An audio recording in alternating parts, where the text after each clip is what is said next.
मैं शेष educational video में आप सभी का स्वागत करता हूं। तो आइए हम पढ़ते हैं एसएससी सीजीएसएल में 2019 के पेपर में जो मैथ के क्वेश्चन पूछे गए हैं, ठीक है। तो उस पे हम लोग क्या करते हैं, प्रैक्टिस सेट करते हैं। किसी त्रिभुज एबीसी में A B is equal to a minus b comma A C is equal to under root A square plus B square एवं B C is equal to under root two A B.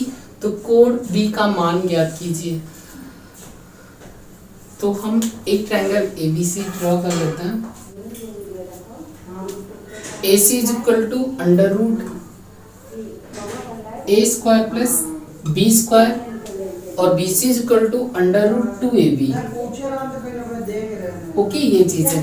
अब देख लेते हैं, अगर जो इस form में हमसे b का मान पूछ रहा है तो हम अगर जो ये देख लें, वेरीफाई करा दें कि ये क्या एक राइट एंगल ट्रायंगल है, तो हम लोग बोल सकते हैं कि जो एंगल b होगा वो 90 डिग्री एंगल होगा, ठीक है। तो देख लेते हैं बाय पाइथागोरस थ्योरम के अकॉर्डिंग क्या ये अंडर रूट ए स्क्वायर प्लस बी स्क्वायर दे रहा है, ठीक है। तो चेक कर लेते हैं हम लोग, क्या कर लें, तो a माइनस बी का स्क्वायर और प्लस अंडर रूट कितना 2ab is equal to under root A square plus B square, ठीक है। तो इसका क्या करोगे तो क्या होगा A square plus B square minus 2ab और इसका भी तो स्क्वायर होगा, तो प्लस कितना होगा, रूट से रूट कैंसिल, मतलब स्क्वायर से रूट कैंसिल हो जाएगा, तो 2ab इज इक्वल टू कितना होगा,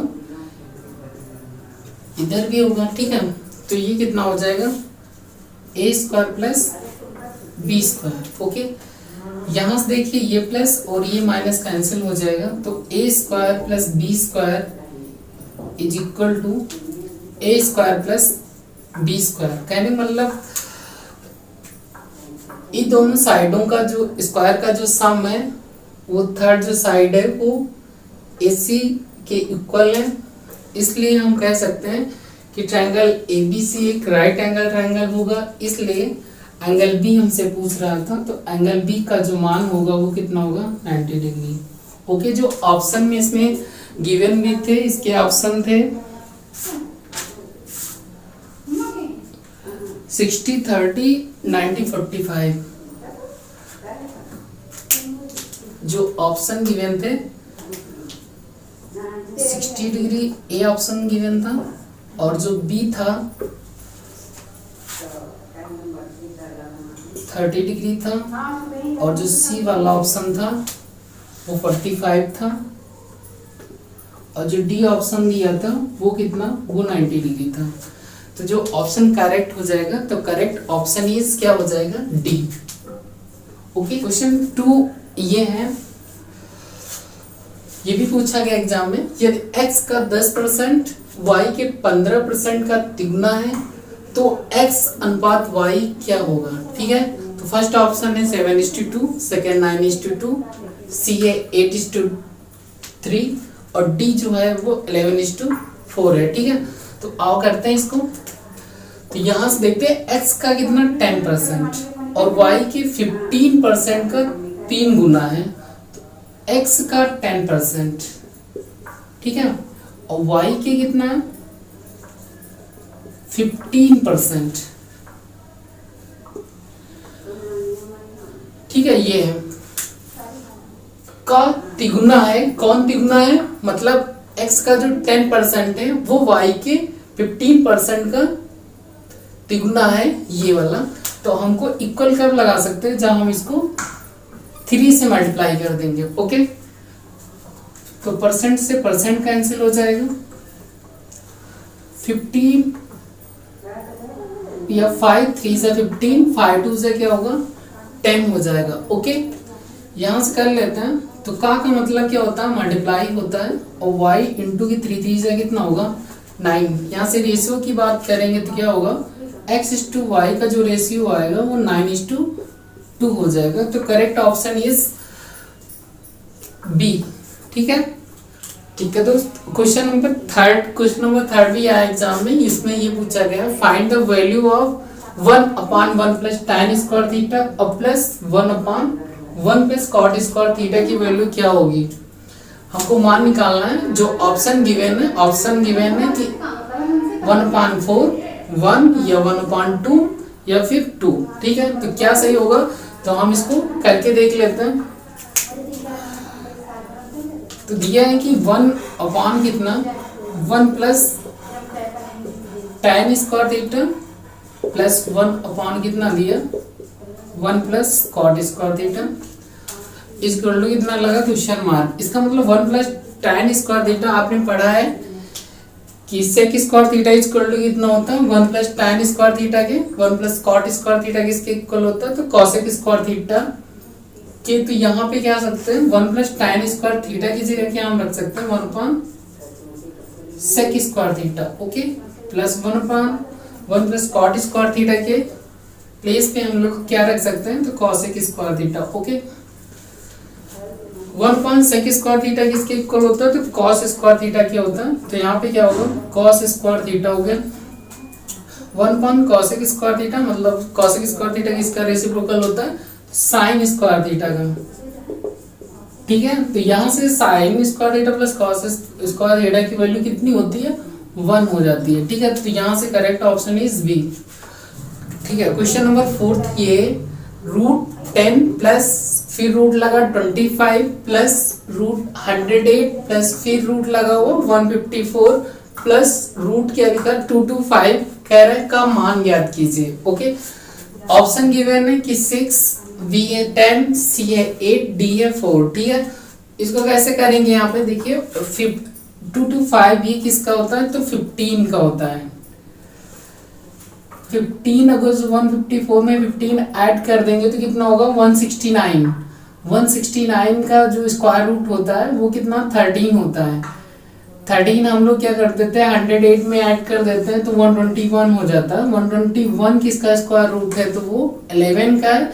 11 से 25 में हम लोग ऐड कर देंगे तो वो कितना बनाएगा 36। स्क्वायर रूट होता है 6 का, और 6 हम 10 में ऐड कर देते हैं तो क्या हो जाता है 16, और 16 का स्क्वायर रूट कितना मिल जाता है हमको 4 मिल जाता है। तो करेक्ट ऑप्शन इज डी।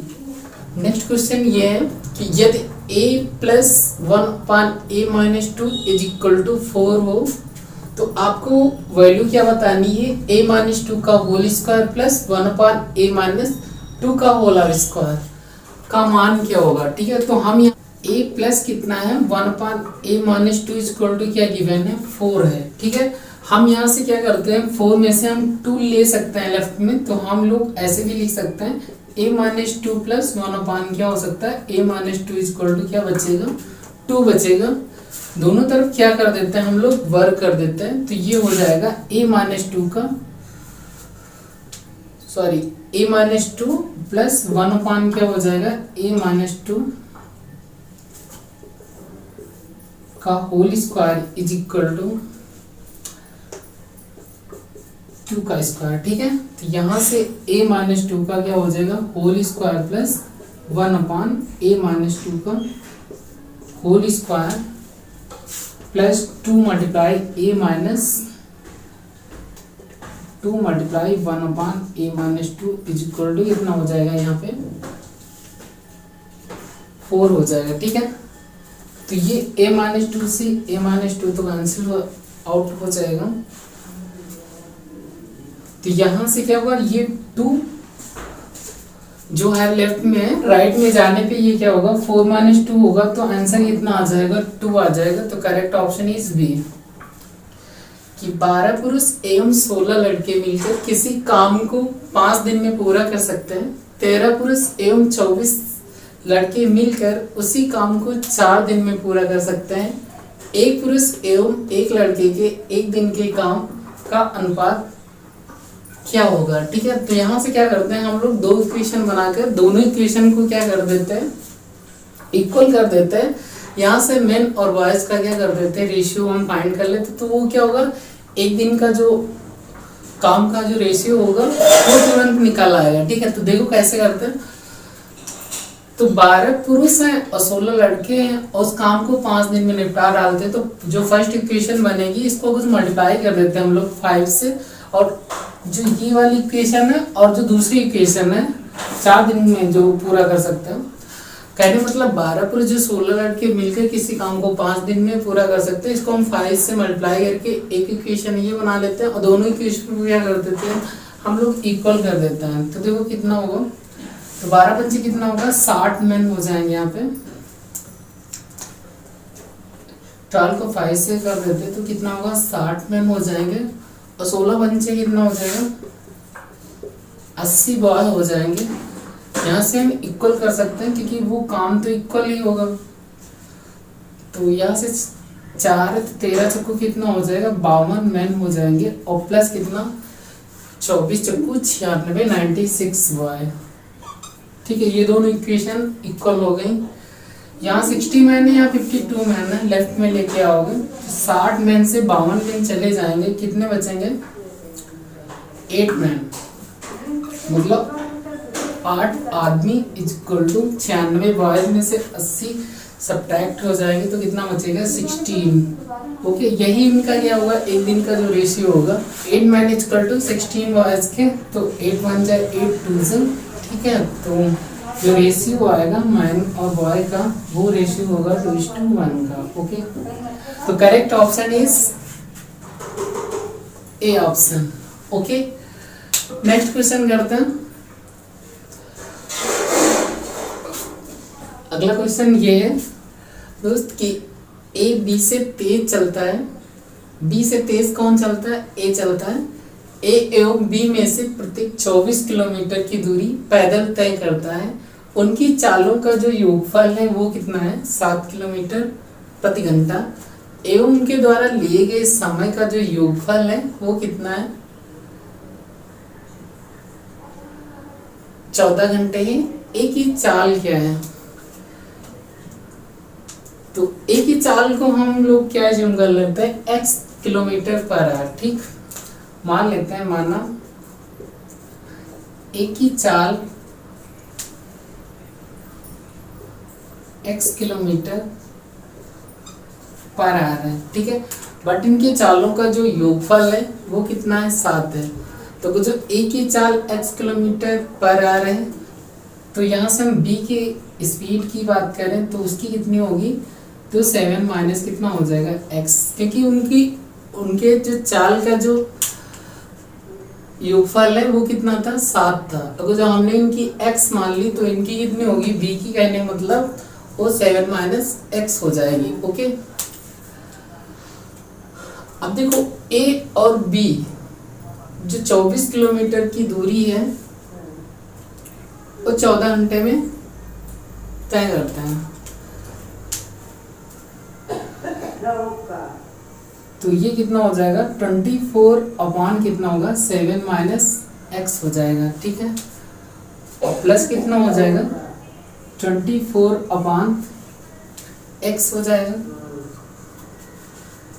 और जो टोटल टाइम लग रहा है वो कितना लग रहा है 14 आवर, मतलब 14 घंटे। ठीक है, यहाँ से हम क्या ले लेते हैं एलसीएम ले लेते हैं माइनस x और क्या होगा x। ठीक है, ऊपर कितना हो जाएगा 24x प्लस कितना हो जाएगा 24 को जब हम 7 से मल्टीप्लाई करेंगे तो 728 के 8 कैरी इतना है 16 168 इज इक्वल टू कितना हो जाएगा, और ये माइनस भी है तो यहाँ पे इतना होगा माइनस का 24x। Okay, is equal to कितना हो जाएगा दोस्त 14 हो जाएगा। ये 24x से ये तो कैंसिल आउट हो जाएगा। ठीक है, तो ये क्या देगा यहां से करोगे तो कितना हो जाएगा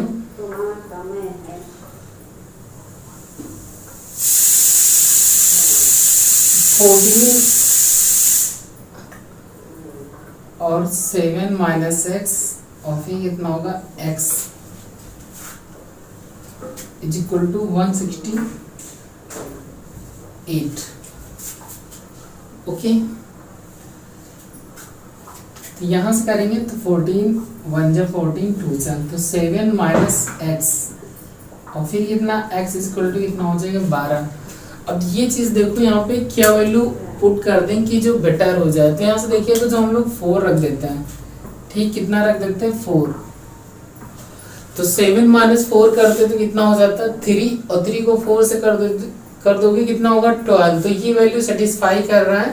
कहने मतलब हमारा जो x का मान है, x का मान 4 किलोमीटर पर आवर रख देने पे हमारा आंसर भी करेक्ट हो जाता है। और हमको x का मान ही निकालना है, क्योंकि हमने एक ही चाल हमको याद करना, एक ही चाल को हमने क्या माना x किलोमीटर पर आवर। यहीं पे क्या होता कुछ b की स्पीड पाना होता, तो 7 से 4 सब्ट्रैक्ट कर देते तो इनकी चाल कितनी हो जाती 3 किलोमीटर पर आवर। ओके, तो करेक्ट ऑप्शन इज बी। ये है कि चक्रवृद्धि ब्याज पर निवेशित एक निश्चित धनराशि 3 वर्ष में 800 रुपया एवं 4 वर्ष में 840 रुपया हो जाती है।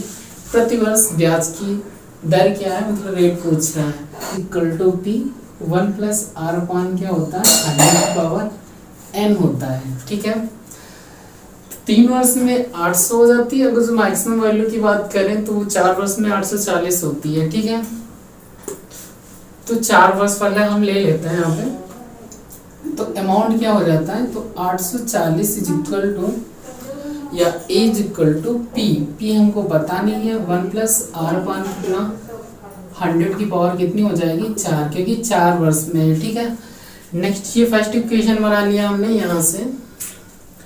दूसरी इक्वेशन जो सेकंड बनेगी वो कितनी बनेगी 800, मतलब 3 वर्ष में जो 800 अमाउंट हो जाता है। कहने मतलब ये हो जाएगा 800 इज इक्वल टू पी और 1 प्लस आर अपान क्या 100 की पावर क्या हो जाएगी 3।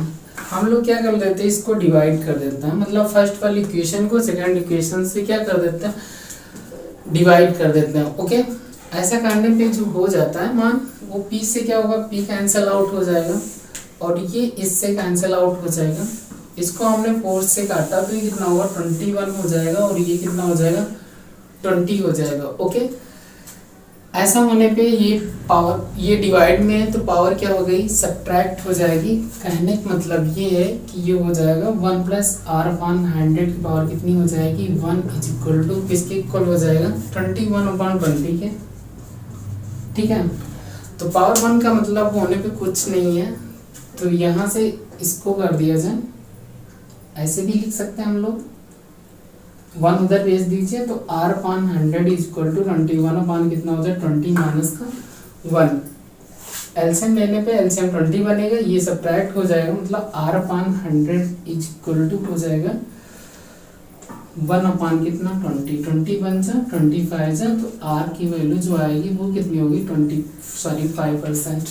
तो करेक्ट ऑप्शन इज सी। ठीक है दोस्त, बहुत आसान है, कोई ज़रूरी नहीं है कि शॉर्ट फार्मूला याद किया जाए। जिस बेस पे आपको ये सारी चीज़ें पता होंगी तो ये स्टेप करने की ज़रूरत नहीं है। सीधे 1 plus R upon 100 is equal to आप सीधे 1 अपान 20 रखिए, काटिए, डायरेक्ट आपको कितनी रेट मिलेगी 5%। ओके, ठीक है, एक क्वेश्चन ये है कि समबाहु त्रिभुज एबीसी की भुजाओं के मध्य बिंदु डीई और एफ है। ट्रायंगल डीईएफ एवं ट्रायंगल डीसीएफ के क्षेत्रफलों का अनुपात क्या होगा। तो आओ हम एक क्या करते हैं समबाहु मतलब इक्विलैटरल ट्रायंगल एबीसी ड्रॉ कर लेते हैं। तो ये ऐसे दिए हैं,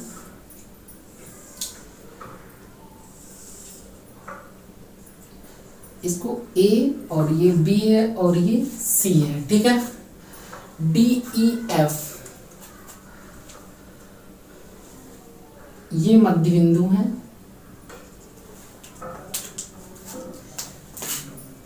ये डी और ये ई और ये कैसा एफ पॉइंट है। ठीक है, क्षेत्रफलों का अनुपात मतलब इन पॉइंट को हम लोग क्या कर देते हैं एक दूसरे से मिला देता है। ठीक है, ट्रायंगल डीईएफ मतलब इसका एरिया की बात कर रहे हैं। डीईएफ एवं ट्रायंगल डीसीएफ और कौन सा ये वाला। ठीक है, डीसीएफ के क्षेत्रफलों का अनुपात क्या होगा। तो ध्यान रखिए दोस्त, अगर इक्विलैटरल ट्रायंगल होता है तो ये जितने 4 पार्ट बना रहा है फोर्थ मतलब अगर जो इनके मिड पॉइंट है कौन कौन से, डी मतलब बीसी का डी हो जाए और AB का E और AC का F हो जाए, ठीक है। अगर उनके मिड पॉइंट को मिला दिया जाए तो इनके एरिया का जो रेशियो होता है वो क्या होता है, इन सभी का मतलब ट्रायंगल ABC का 1:2 क्या होता है, 4 होता है। कहने का मतलब ये जितने भी पार्ट होते हैं वो सारे पार्ट क्या होते हैं, इक्वल होते हैं। हमसे इनका एरिया मतलब DEF का एरिया और एरिया DCF का, इनका दोनों का रेशियो पूछ रहा है, तो ऑलवेज जो रेशियो की बात करता है वो क्या हो जाता है, 1:1 होता है, ठीक है। अगर जो यहीं पे क्या ऐसा क्वेश्चन पूछा होता कि एरिया ऑफ ट्रायंगल DEF और एरिया ऑफ ट्रायंगल ABC का रेशियो क्या होगा, तो ये रेशियो होता 1:4 का, ठीक है। ठीक है क्वेश्चन नेक्स्ट क्वेश्चन दोस्त ये कह रहा है कि एक दूसरे के बाह्यतः स्पर्श करने वाले दो वृत्तों पर कितनी उभयनिष्ठ स्पर्श रेखाएं खींची जा सकती हैं। कहने मतलब अगर जो हमारे पास दो सर्कल हो, अब वो क्या करते हैं आपस में बाह्यतः स्पर्श करते हैं, ठीक है, तो उनके बीच में हम लोग की कितनी कॉमन टेंजेंट खींच सकते हैं, ठीक है, स्पर्श रेखाएं खींच सकते हैं। तो क्या करते हैं हम दो सर्कल ड्रॉ कर लेते हैं और दोनों सर्कल क्या है आपस में टच करते हैं, मतलब बाहरी स्पर्श कर रहे हैं, बाह्यतः स्पर्श करते हैं, ठीक है। तो इनके बीच में हम कितनी कॉमन टेंजेंट खींच सकते हैं, एक तो कॉमन टेंजेंट ये हो गई, ओके, दूसरी कॉमन टेंजेंट कौन सी हो गई ये, और जो थर्ड वाली कॉमन टेंजेंट है वो कितनी हो सकती है इनके बीच से, तो टोटल कितनी हो जाएंगी 3, ठीक है। तो करेक्ट ऑप्शन इज डी, ठीक है दोस्त। अगला क्वेश्चन, यदि tan theta plus 1/tan theta is equal to 2 then find the value of tan square theta plus 1/tan square theta.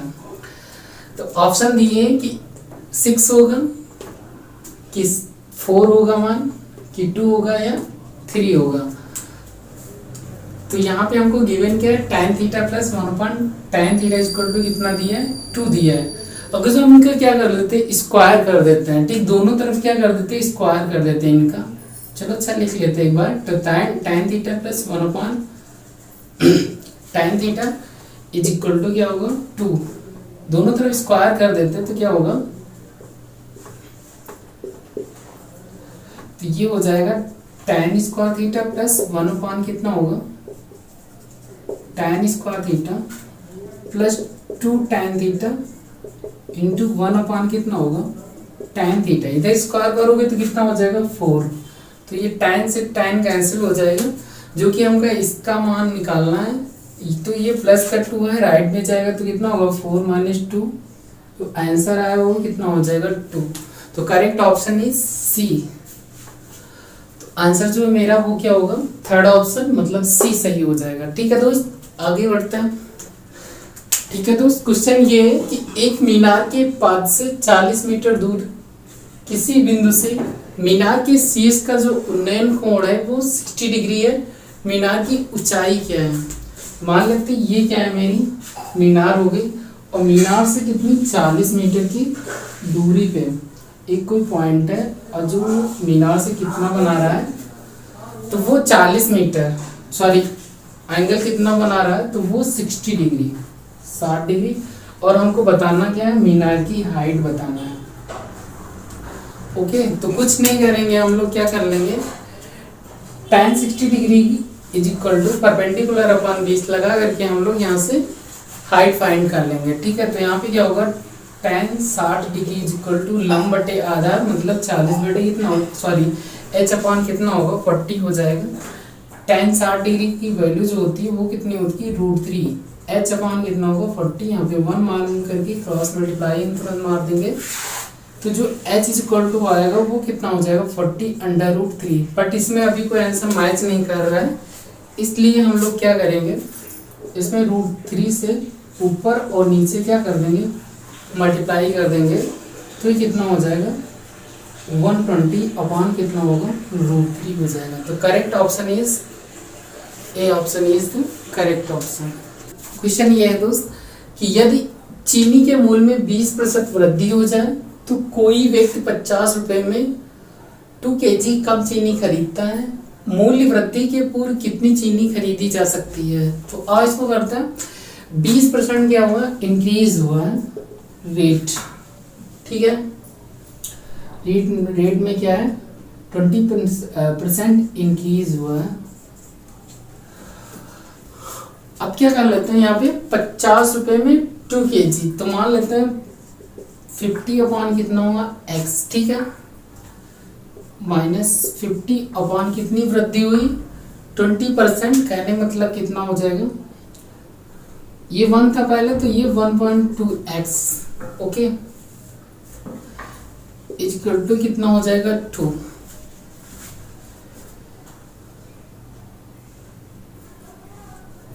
अब क्या करेंगे हम लोग, एलसीएम ले लेते हैं, या ये कट रहा है तो इसको काट दीजिए। 4 3 जा कितना होगा 12, 4 1 जा 4 2 जा 4 5 जा, ओके, कहने मतलब जो बनेगा वो कितना 50 अपॉन x माइनस 125 अपॉन कितना 3x इज इक्वल टू कितना होगा 2। एलसीएम ले लेने पे ये कितना हो जाएगा 3x हो जाएगा, और ये 50 माइनस कितना हो जाएगा, सॉरी x कैंसिल हो जाएगा तो यहाँ से 3 बचेगा, तो 50 को 3 से मल्टीप्लाई करने पे 150 देगा, और माइनस कितना हो जाएगा 125, ओके, क्योंकि 3x से 3x कैंसिल हो जाएगा, आएगी कितना 1 ही, यहाँ सब्ट्रैक्ट करने कितना होगा 25 इज इक्वल टू कितना 2 मल्टीप्लाई 3x या 6x इज इक्वल टू कितना 25, तो x इज इक्वल टू कितना मिलेगा 25 अपॉन कितना 6, ओके।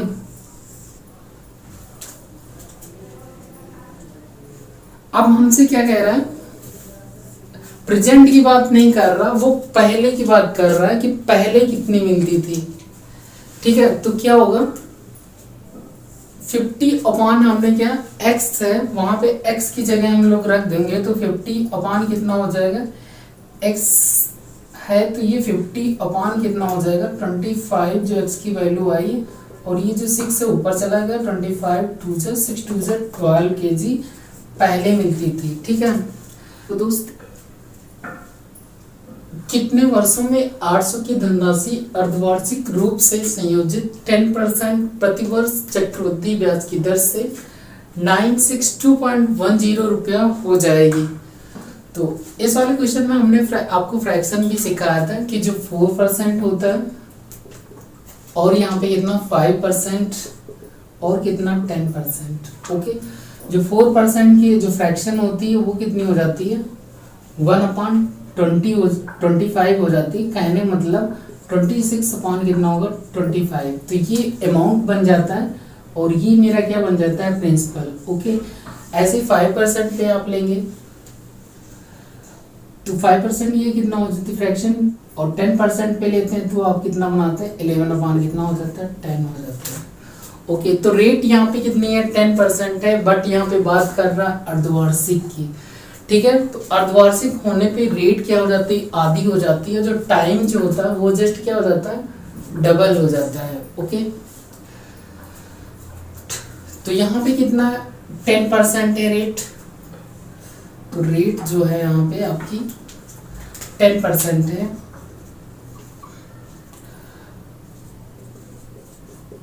ओके। अगर 10% है अर्धवार्षिक लग रहा, कैसा हाफ ईयरली लग रहा है, तो इसलिए क्या करेंगे हम लोग 10 अपॉन क्या कर देंगे 2, तो यहाँ पे जो आएगी वो कितनी होगी 5%।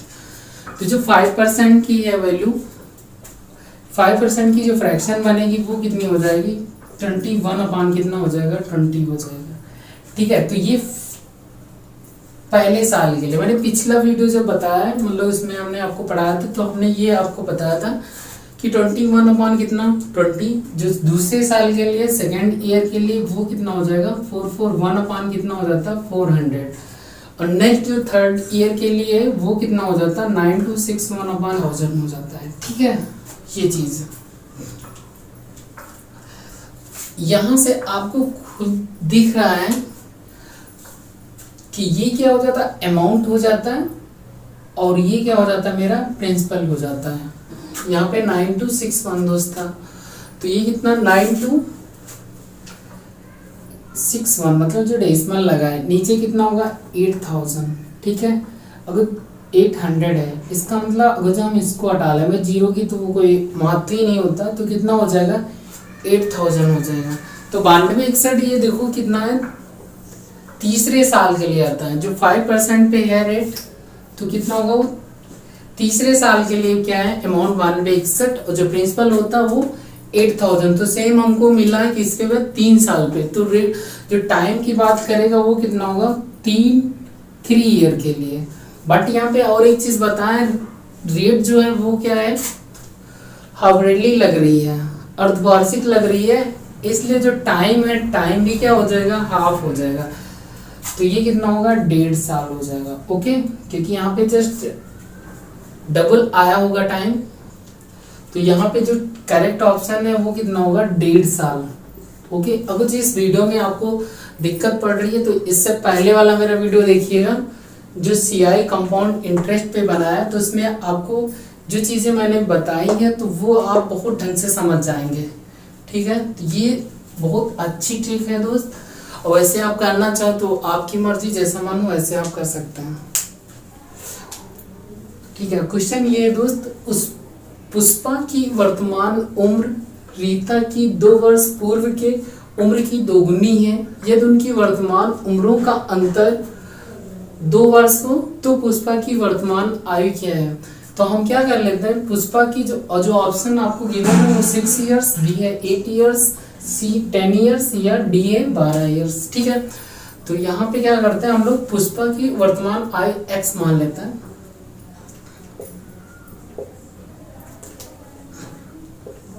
माना पुष्पा की वर्तमान आयु इक्वल टू कितना होगा, हमने क्या माना x मान लिया, ठीक है। तो रीता की कितनी हो गई,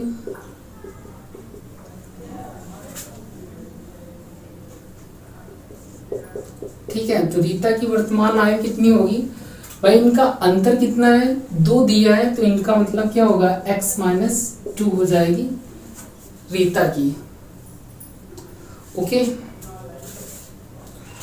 हम क्या करें, अगर जो रीता पुष्पा की x मानना है तो रीता की कितनी हो जाएगी x - 2, भाई इसमें सब्ट्रैक्ट करोगे तभी तो 2 आएगा। अब क्या कह रहा है हमसे कि पुष्पा की वर्तमान उम्र रीता की 2 वर्ष पूर्व के, रीता के 2 वर्ष पूर्व के, तो यहां से क्या हो जाएगा x - 2, और इधर कितना होगा x, ये पुष्पा की है और ये क्या है रीता की है। 2 वर्ष पूर्व के उम्र की दोगुनी है, पुष्पा की वर्तमान उम्र रीता की 2 वर्ष पूर्व के उम्र की दोगुनी है, कहने का मतलब पुष्पा की दोगुनी है, और वो भी क्या है 2 साल पहले। तो हमको क्या करना पड़ेगा -2 और करना पड़ेगा, ठीक है। अब क्या है, और वो भी क्या है दोगुनी इनकी थी, मतलब कि पुष्पा की थी, तो हमको क्या करना पड़ेगा रीता की दोगुनी करना पड़ेगा। अब ये इक्वेशन बन जाएगी इक्वल हो गई, ठीक है। तो यहाँ से करोगे तो कितना होगा 2x माइनस कितना होगा 4 = x, ओके। तो ये होगा 2x माइनस का 2 4 से कितना हो जाएगा दोस्त 8 = कितना x। इस x को लेफ्ट में लेके आओ तो कितना 2x - x = 8, तो x = कितना हो जाएगा 8। Correct option is B is correct option, ठीक है दोस्त। इन सारे क्वेश्चन को आप फिर से अपने आप भी लगाइए। तो ये एसएससी सीजीएल या एसएससी के कोई भी एग्जाम होते हैं उसमें टायर फर्स्ट के एग्जाम HSL के जो क्वेश्चन थे, तो हमने क्या किया जो मॉडल पेपर था या प्रैक्टिस सेट था तो उसी से सेट 6 का था। तो ये SSC CHSL 10+2 model practice set 6 था। तो इसमें क्या हमने क्या किया लगभग 15 से 20 क्वेश्चन जरूर कर लिया होगा हम लोगों ने। तो ये सारे क्वेश्चन क्या होते हैं, वनडे एग्जाम में दोस्त पूछे जाते हैं। ठीक है, अगर इस वीडियो आपको अच्छी लगी हो तो वीडियो को आप लाइक करें, और ऐसे ही ढेर सारे मॉडल पेपर या प्रैक्टिस सेट हम लोग करेंगे, मॉक टेस्ट साथ में हम लोग देंगे। ठीक है, तो जो पेपर होने वाले हैं तो उसमें हम लोगों का या जो पेपर होंगे इसमें आप लोगों को बहुत फायदा होगा। ठीक है दोस्त, okay, thank you class, okay.